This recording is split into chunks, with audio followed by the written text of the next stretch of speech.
Hari ini kita akan membahas sebuah isu ekonomi yang sedang menjadi sorotan, pembatasan pasokan harga gas bumi tertentu atau HGBT bagi sektor industri.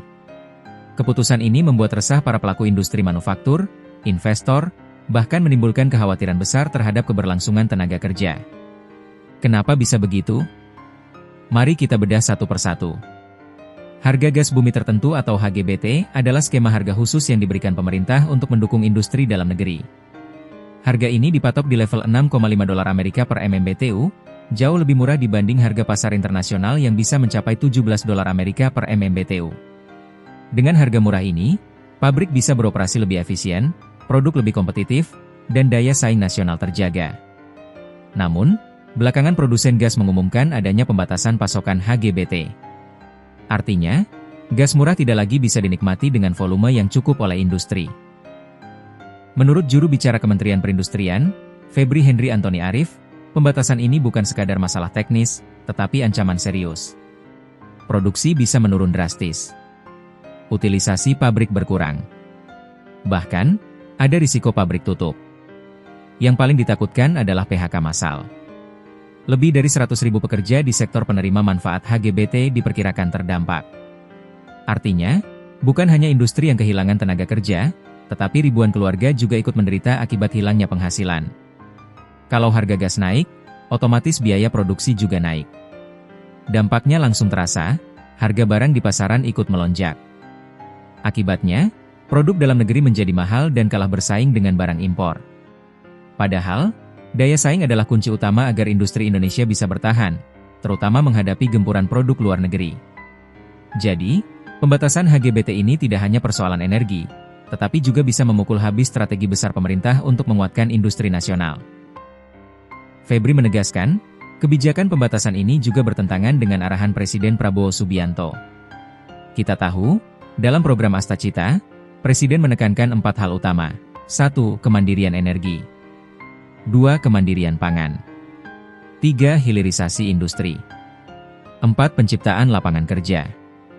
Namun, pengurangan pasokan gas justru mengancam sektor strategis seperti pupuk yang sangat vital untuk ketahanan pangan dan industri oleokimia, yang memasok kebutuhan domestik. Kalau pupuk langka, ketahanan pangan terganggu. Kalau oleokimia terguncang, kebutuhan dalam negeri ikut bermasalah. Kemenperin juga mempertanyakan alasan keterbatasan pasokan. Menurut Febri, kalau memang pasokan terbatas, kenapa saat harga gas $17 Amerika per MMBTU industri masih bisa beli? Tapi saat harga hanya $6,5 Amerika, malah dibilang terbatas. Ini menimbulkan dugaan, apakah masalah sebenarnya ada pada kepentingan bisnis dan prioritas keuntungan jangka pendek, bukan soal pasokan murni?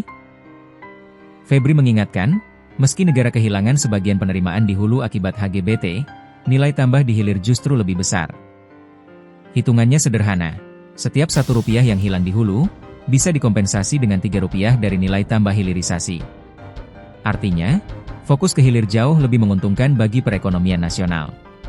Daripada mengejar pendapatan instan dari gas mahal, lebih baik menjaga harga murah agar industri tetap hidup, lalu negara bisa menarik pajak dari produk hilir.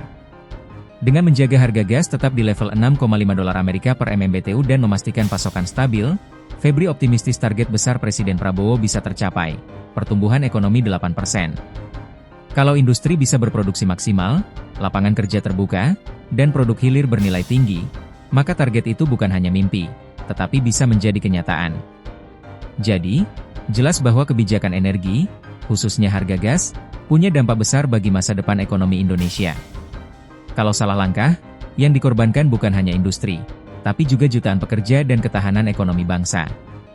Pertanyaannya, apakah pemerintah akan berpihak pada kepentingan jangka pendek, atau berani mengambil keputusan strategis untuk menjaga industri tetap hidup?